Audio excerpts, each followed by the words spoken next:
Okay, yeah, so this computer is now working a lot faster and working a lot better ever since I uninstalled everything. So that's good because it means I can record YouTube videos more quickly. Now, here's the deal.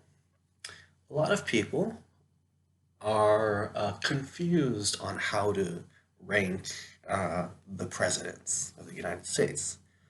How do we say someone is the worst president or someone is more more terrible than this guy or that guy? So, for instance, there are people who'll say, well, George W. Bush is the worst president, and then there'll be people who'll counter and say, no, Andrew Jackson is the worst president, and then there'll be others who say Richard Nixon is the worst or Ronald Reagan is the worst. So we gotta have some consistent metrics and consistent standards when we're looking at this. So we need to take everything into context, and by context, I'm talking about two layers. So the first layer of context I'm talking about is the technology at the time, the technology during the time period. And the second layer of context I'm talking about is the the policies overall. So let's take, for instance, let's take the second one first. So with the second layer of context, you have George W. Bush and Lyndon B. Johnson, both of whose foreign policies were horrendous. George W. Bush invaded Afghanistan, and when the Taliban offered to hand over Osama bin Laden and the Al Qaeda operatives responsible for 9/11, George W. Bush, and Richard B. Cheney did not take the deal, and instead they just kept the war in Afghanistan going. And even when bin Laden was cornered in Afghanistan, Donald Rumsfeld ordered the U.S. troops to not pursue him and just keep focusing on Afghanistan, which is just because they wanted the natural resources in Afghanistan, and they wanted to keep that war going for those purposes. And of course, later George W. Bush and Dick Cheney and Richard B. Cheney lied and said that there were weapons of mass destruction in Iraq when there were none.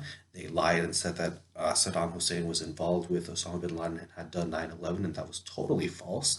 So they started an illegal war based on lies, which led to the death of millions, including U.S. service personnel, military people, as well as many, many civilians in Iraq, and too many people and other soldiers from other countries who participated in the war as well. So there was that issue.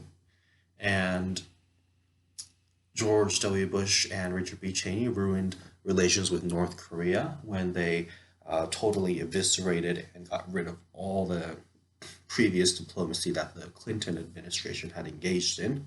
One of the only good things that Bill Clinton did, but yeah, he should.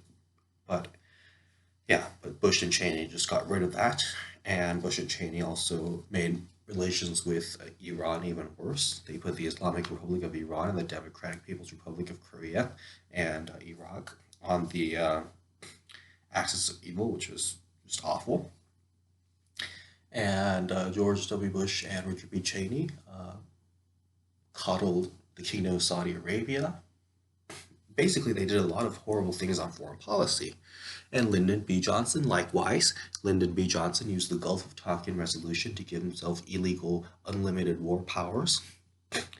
And Lyndon B. Johnson invaded the Dominican Republic.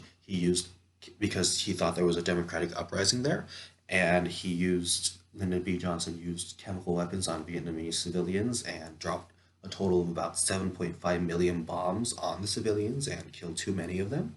And Lyndon B. Johnson kept the war going on and on and on. Lyndon B. Johnson was also massively supportive of Israel in its early stages during its occupation, and was really a great asset to the apartheid state over there.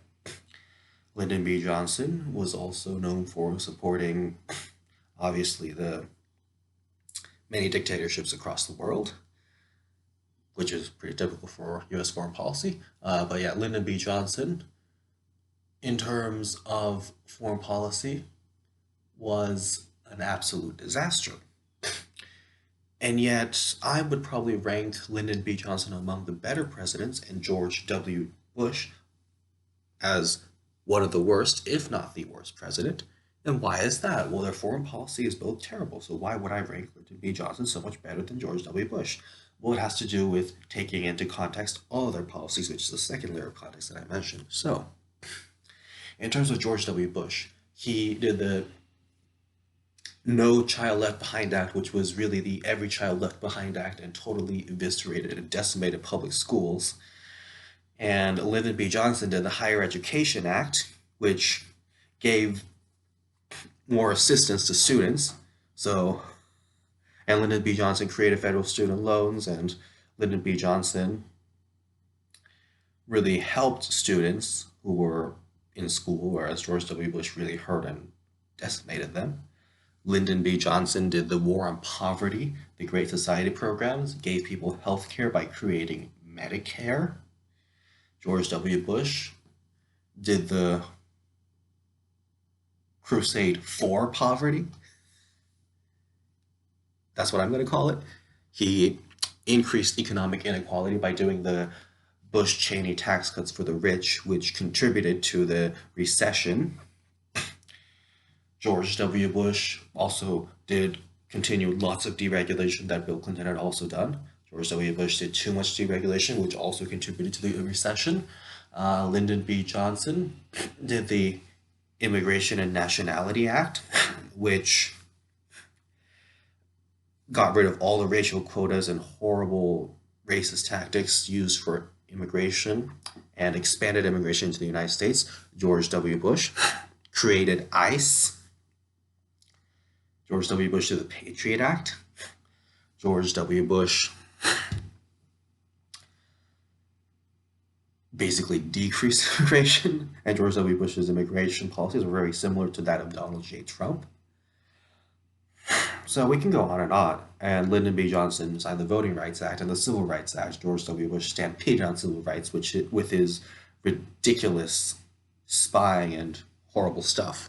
Now, granted, Lyndon B. Johnson did use the FBI to spy on people he didn't like Robert Francis Kennedy, but I mean that was just like one person and there's a few others. And so, but George W. Bush did it nationwide. We could go on and on about the policies, but you get the idea that Lyndon B. Johnson's domestic policies were that of the progressives, whereas George W. Bush's domestic policies were very regressive. Now, their foreign policy is similar. So, when we take into context all their policies, that's why we rank Lyndon B. Johnson better than George W. Bush. Now, let's compare. Now, let's bring up another example before we go on to the first layer of context that I mentioned. What about Grover Cleveland? Well, Grover Cleveland's domestic policies were horrendous. He was a massively conservative Democrat, and he used the military to break up a labor strike, and he was really awful. But his foreign policy, he was a complete non-interventionist, and he refused to take advantage of Africa or South America, and he even tried to reinstall Queen Leokalani of Hawaii, whom the U.S. had overthrown under Benjamin Harrison. But yes, so Grover Cleveland was a horrible president of domestic policies, like being anti-labor, but really good on foreign policy, like being anti-war. So you have to take that into context as well when you rank him. So overall, domestically, he probably did a lot of damage to foreign policy. He really tried to do his best. So he'd probably be in the middle. Now, let's go back to the first layer of context, which I mentioned was the technology they had available at the time. So, in terms of technology,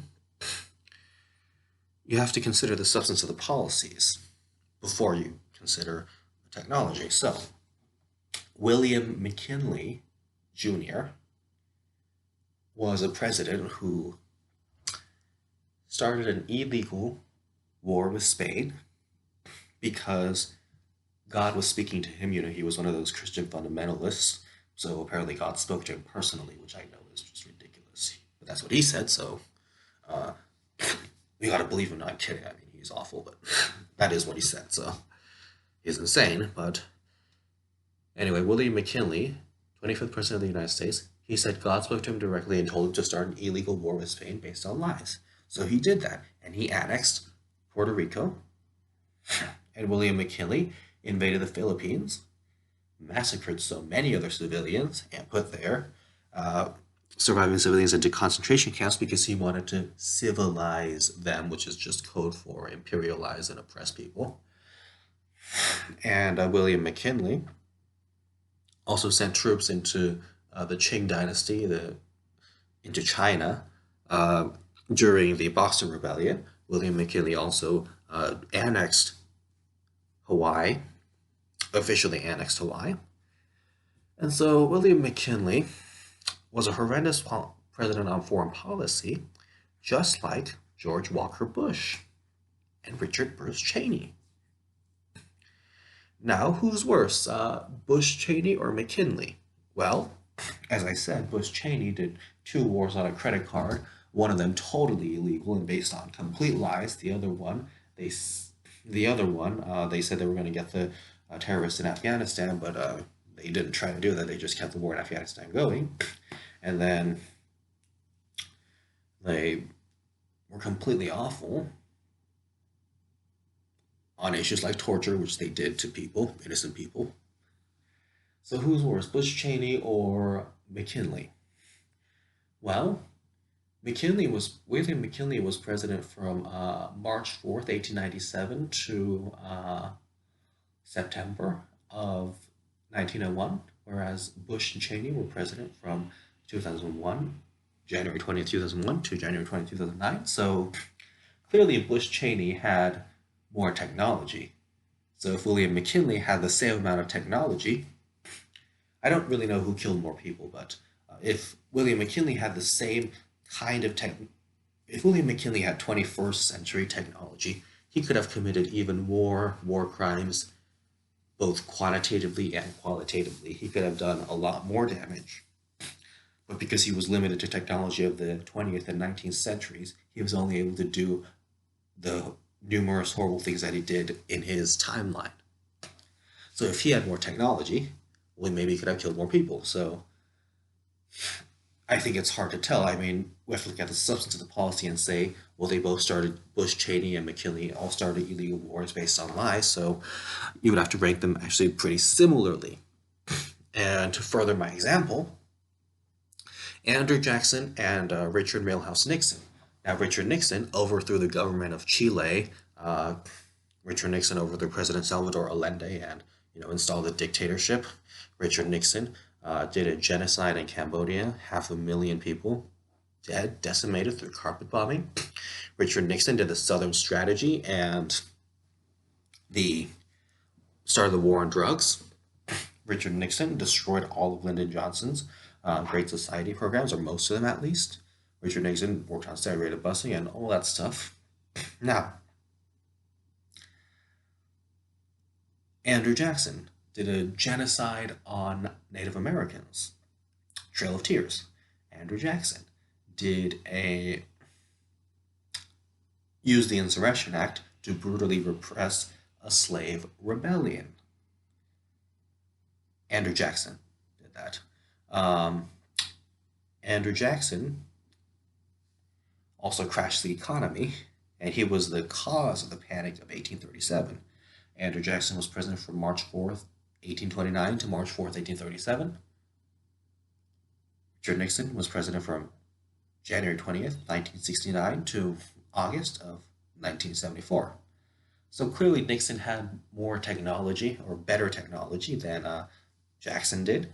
So I don't know the exact body counts for them, but obviously Nixon probably had the resources to kill more people than Jackson did. I'm sure Andrew Jackson would have loved to do a coup and set up U.S. puppet dictatorships throughout other countries, but I mean, obviously he didn't have planes or CIA or any of that, so he could only stick to what he had, which was just doing genocide Native Americans and committing war crimes in many other ways, but obviously intervening in a distant country would have been very difficult for him. So, but if he had the technology, he would have still done it.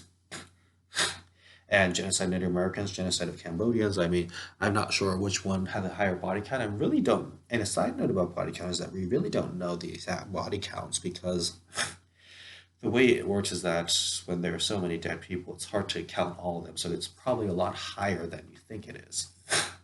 So if you say minimum 200,000 civilians dead in Iraq, well, it's probably more like 300,000 or millions, because maybe you didn't get to count all the dead ones because maybe, yeah, I don't want to get too graphic here, but you get the idea. Like, it's hard to count all of them.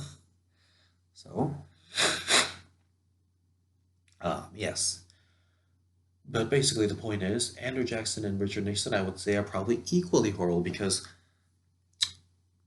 when you take into context all their policies. Now, you might say, well, Andrew Jackson literally brutally repressed a slave rebellion, and Richard Nixon just did the Southern strategy. A Southern strategy was bad enough, first of all, and secondly, Richard Nixon was in a time when Lyndon Johnson had already done the Civil Rights Act and Voting Rights Act, and Richard Nixon needed to find a subtle way to, or close around the word subtle, way to draw the racist Southerners into the Republican Party. And Richard Nixon was like, Southern strategy, law and order, and all that stuff.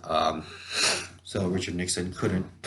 I mean, he used the N word in private a lot, but he didn't use it in public because it was getting more hard to use in public. So Richard Nixon had to use those code words and dog whistles, whereas Andrew Jackson was in a time when there was literal, horrible, like just awful stuff going on, and he could just, there was slavery at the time, and Andrew Jackson could just brutally suppress them whenever he wanted. So, yeah, you have to consider the context of the time period and the extent to which the horrible policies could manifest directly, and you have to consider the technology that people had, especially when they were committing war crimes, and also consider their policies overall, their domestic policies and foreign policies, because some of them might be where, like Lyndon Johnson, he's horrible on foreign policy but great on domestic policy, or Grover Cleveland, he's great on foreign policy but horrible on domestic policy. So I have to consider everything, all of the context. Magic word here is context when making judgments about these presidents. So I mean, making a list of worst presidents and best presidents would be tough to do. I mean, I can probably do it. I mean, I'm going to say right now that I consider Richard Nixon among the worst, and but George Bush and Ronald Reagan and Donald Trump are very close on the list. So here's the video for today, and I'm glad my computer isn't having like a million issues anymore. Knock on wood.